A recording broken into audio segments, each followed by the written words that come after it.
Welcome to America News.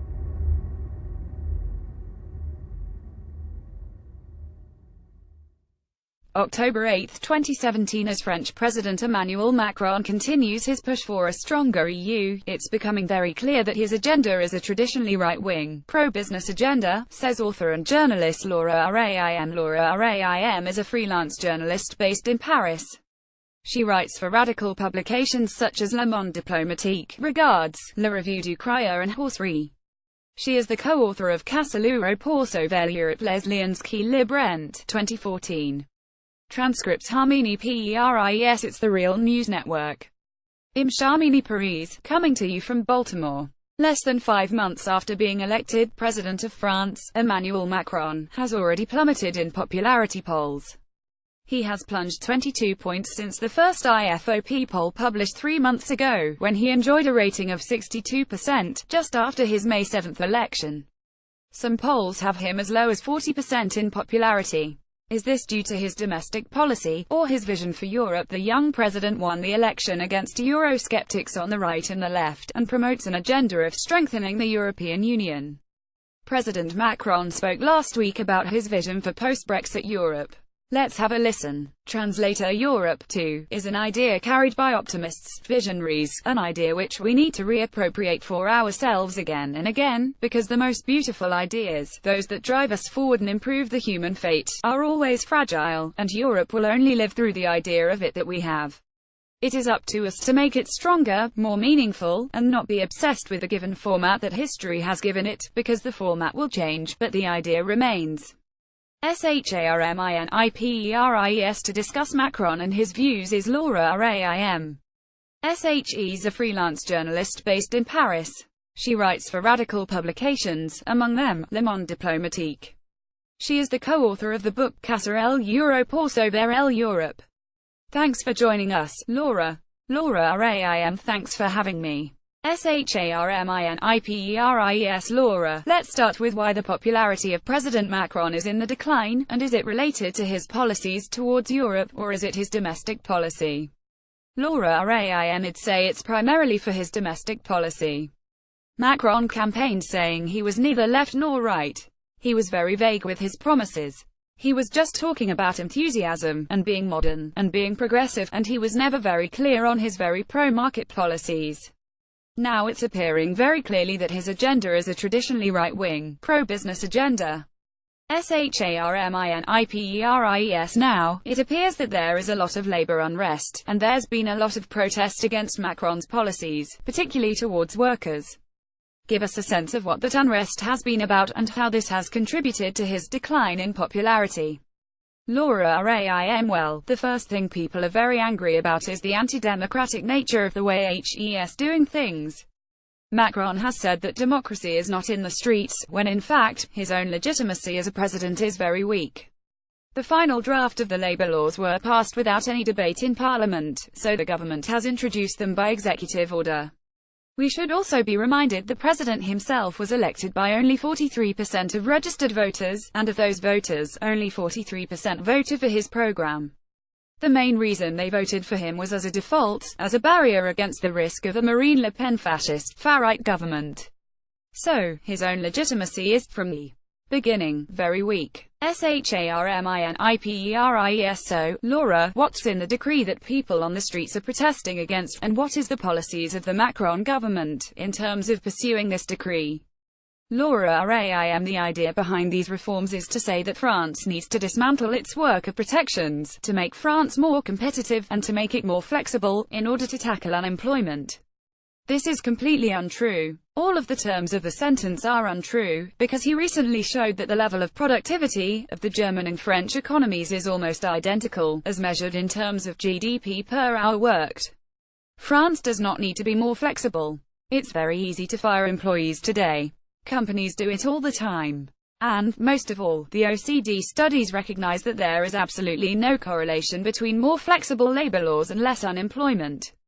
We know for a fact that our French social model is not incompatible with low unemployment levels, because before the 2008 financial crisis, France had less than 7% unemployment, and it had exactly the same supposedly rigid labor law, or it had the same social system, the same amount of social spending.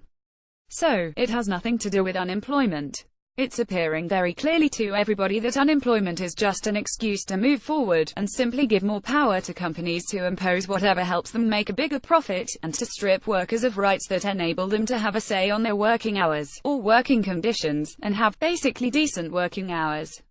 Charminipperis Laura, rolling back on labour rights isn't the only reason that Macron is falling in the polls. What else are his policies that are making him so unpopular? Laura Emmanuel, you could also mention his regressive tax proposals that are a huge provocation.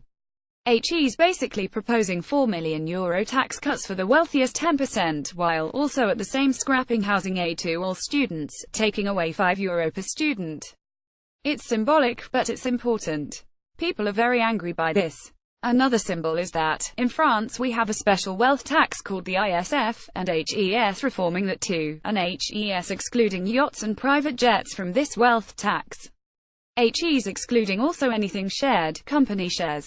So, basically, now you can speculate, and that will no longer be taxed. The only thing HES keeping in this ISF tax is housing, property. So, these are extremely regressive tax proposals, and the fact is, people are more and more angry, and what's interesting to see is, at the beginning, the only unions that were calling for protests, and calling for strikes, were the usual ones, the CGT, and Solidaires. And now, even the most moderate unions, Inaudible 00730 and Inaudible 00734, which is the unions of managers, even they are calling now for strikes and protests, not only against the labour reforms, but for all the other right-wing policies that he wants to implement. Charminipperis Laura, the global media coverage of France creates the impression that France is besieged by terrorist attacks day after day. There has been terrorist attacks in France, and of course this is a serious concern, but very little coverage exists when it comes to France's social problems, its military adventures overseas, and so forth. But the erosion of civil liberties in the country, is this leading to his fall in the polling? Laura unfortunately, I don't think so. It should, but I have the feeling that people are not as mobilized on this question as they should be. Unfortunately, this is not something that people are very sensitive to, even though HES just passed into law an anti-terrorism bill which is basically just transferring all the emergency measures that the police has been using for the last 2 years. HE's transferring this into law with this anti-terrorism bill, but the truth is, there is unfortunately not much mobilization going on against this. Charminipperis Laura. Let's turn to Macron's view and vision for Europe, as stated in his speech that we rolled in at the beginning of this interview. What are his plans? Laura Emmanuel. HES always campaigned on a very pro-European platform. This was actually the way he wanted to be identified as a candidate, neither left nor right but European. This is a way to sort of try to reconfigure the political landscape between no longer the left and the right but pro-European, progressive, enlightened, neoliberal political offer against the archaic, closed, nationalist, racist Le Pen. That's the way he tried to reconfigure the political landscape, so this is really part of his political identity, it's to be very pro-European. But then, when you look at his various speeches that helps making here recently, it's always so vague and empty. He talks about the idea of Europe.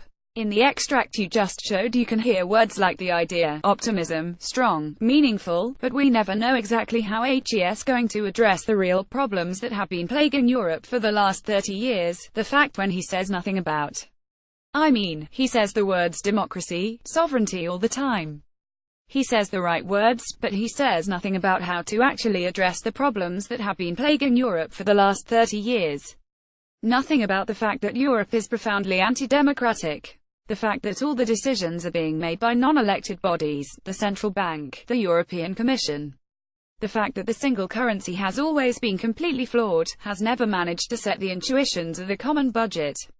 He doesn't address the fact that the Eurozone is a dysfunctional, single currency union that has never established the rules, institutions, the common budget that would enable it to compensate for the diversity of the various economies inside of Europe. He doesn't address any of these problems, and these are the main problems that we're facing. The fact that the Eurozone has never achieved either prosperity or political integration. He says nothing about these things. He just has empty promises about the idea of Europe.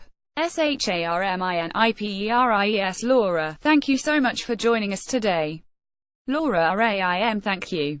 SHARMINIPERIES, and thank you for joining us, here on the Real News Network. Comments. Our automatic spam filter blocks comments with multiple links and multiple users using the same IP address. Please make thoughtful comments with minimal links using only one username. If you think your comment has been mistakenly removed, please email us at contact@therealnews.com.